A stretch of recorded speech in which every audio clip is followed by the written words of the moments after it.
नमस्कार मित्रांनो पीएम किसान सन्मान निधी योजनेच्या सर्व लाभार्थ्यांसाठी एक आनंदाची बातमी आहे। तसेच मित्रांनो पीएम किसान सन्मान निधी योजनेसाठी अगोदर ज्या शेतकऱ्यांना अपात्र ठरवण्यात आले होते, आता त्या शेतकऱ्यांसाठी सुद्धा आनंदाची बातमी आहे।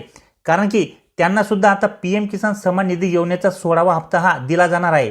सोबतच मित्रांनो ही योजना सुरू झाल्यापासून पात्र शेतकऱ्यांना जेवढे हप्ते देण्यात आले आहेत तेवढे सर्व हप्ते सुद्धा या अपात्र ठरवलेल्या शेतकऱ्यांना दिले जाणार आहेत। तर मित्रांनो आज आपण या व्हिडिओमध्ये याविषयी जाणून घेणार आहोत की पीएम किसान सन्मान निधी योजनेचा 16वा हप्ता हा कोणत्या तारखेला दिला जाणार आहे, तसेच कोणते असे अपात्र शेतकरी आहेत की त्यांना या योजनेअंतर्गत आता पात्र ठरवून 16वा हप्त्यासोबतच मागचे सर्व हप्ते दिले जाणार आहेत। तर हे जाणून घेण्यासाठी मित्रांनो व्हिडिओ पूर्ण पहा आणि चॅनलवर जर नवीन असाल तर चॅनलला सबस्क्राइब करून ठेवा। असेच नवनवीन आणि माहितीपूर्ण व्हिडिओ मी तुमच्यासाठी घेऊन येत असतो।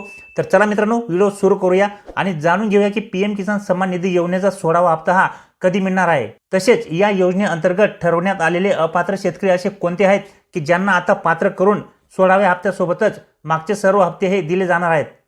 तर मित्रांनो केंद्र शासनाच्या वतीने शेतकऱ्यांना आर्थिक मदत व्हावी या उद्देशाने पीएम किसान योजना राबवली जाते। या योजनेमध्ये शेतकऱ्यांकडून पीएम किसान पोर्टलवर नाव नोंदणी करण्यात आली होती। नोंदणी केलेल्या शेतकऱ्यांना शासनातर्फे वर्षातून 3 वेळा 2000 रुपये याप्रमाणे 6000 रुपयांचा लाभ वर्षातून दिला जातो। दरम्यान पात्र शेतकऱ्यांनाच या योजनेचा लाभ मिळावा या उद्देशाने शासनाने पीएम किसान पोर्टलवरील लाभार्थी शेतकऱ्यांची नावे तपासली, तेव्हा त्यामध्ये काही नावे ही आयकर धारक असलेल्या शेतकऱ्यांची असल्याचे निष्पन्न झाले आहे। मित्रांनो प्रधानमंत्री किसान सन्मान निधी योजनेच्या सुरुवातीला योजनेची योग्य माहिती नसल्यामुळे अनेकांनी अर्ज भरले होते। म्हणजेच या योजनेचे निकष काय आहेत, पात्रता काय आहे, अटी शर्ती काय आहेत याविषयी फारशी माहिती नसल्यामुळे बऱ्याचशा शेतकऱ्यांनी या योजनेचा लाभ घेण्यासाठी अर्ज हे केले होते। पुढे काही इन्कम टॅक्स भरणारे शेतकरी व शेतकरी पती पत्नी तसेच इतरांचीही नावे असल्याचे समोर आल्यामुळे त्यांना अपात्र ठरवले गेले होते। म्हणजेच मित्रांनो पीएम किसान सन्मान निधी योजनेअंतर्गत पीक कर्जासाठी विवरणपत्रे म्हणजेच फॉर्म 16 व आर्थिक विवरणपत्रे भरून घेतलेले शेतकरी आयकरांच्या मर्यादेत आले। त्यामुळे पंतप्रधान किसान सन्मान योजनेत अशा लाभ घेतलेल्या शेतकऱ्यांना मिळालेल्या लाभाची वसुलीही करण्यात आली। मात्र मित्रांनो केंद्र सरकारने यामध्ये आता बदल केला असून केवळ एकदा विवरणपत्र भरलेल्या शेतकऱ्यांना आता पूर्वीच्या थकलेल्या हप्त्यांसह 16वा हप्ता सुद्धा दिला जाणार आहे।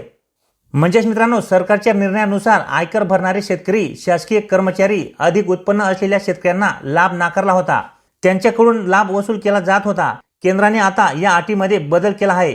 त्यानुसार 2019 पासून सलग 2 वर्षे आयकर भरलेल्या शेतकऱ्यांना या योजनेचा लाभ मिळणार नाही, मात्र केवळ एकदाच आयकर भरलेल्या शेतकऱ्यांना या योजनेसाठी पात्र ठरवण्यात आले आहे।